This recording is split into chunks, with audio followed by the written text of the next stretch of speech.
आप देख रहे हैं मी6 न्यूज। నమస్తే, నేను మారుతీరామ్. మీ6 న్యూస్ కు స్వాగతం.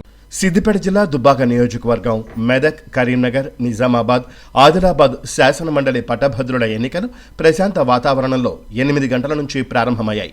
పట్టభద్రులు, టీచర్లు తమ యొక్క ఓటును స్థానిక కేసీఆర్ స్కూల్లో వినియోగించుకుంటున్నారు. స్థానిక పోలీస్ స్టేషన్ వద్ద 144 సెక్షన్ అమల్లో ఉంచి ఎలాంటి అవాంఛనీయ సంఘటనలు చోటు చేసుకోకుండా పోలీస్ బందోబస్తు మధ్య ఓటింగ్ ప్రారంభించారు. నియోజకవర్గంలో దౌల్తాబాద్, తోగుట, మిరుదొడ్డి, రాయపోల్, భూంపల్లి, అక్బర్పేట మండలాల్లో గ్రాడ్యుయేట్ టీచర్స్ అభ్యర్థులు తమ ఓటును వినియోగించుకుంటున్నారు.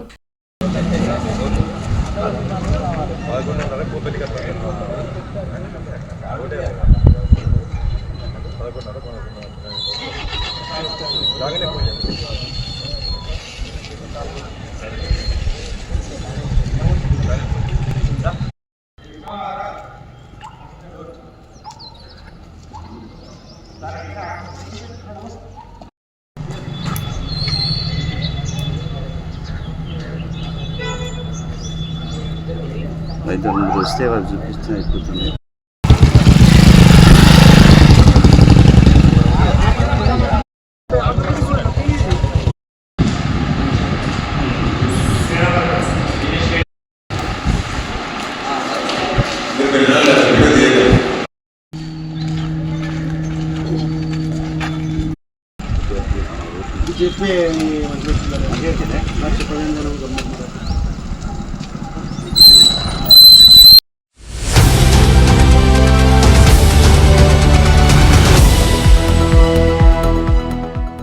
आप देख रहे हैं मी6 न्यूज।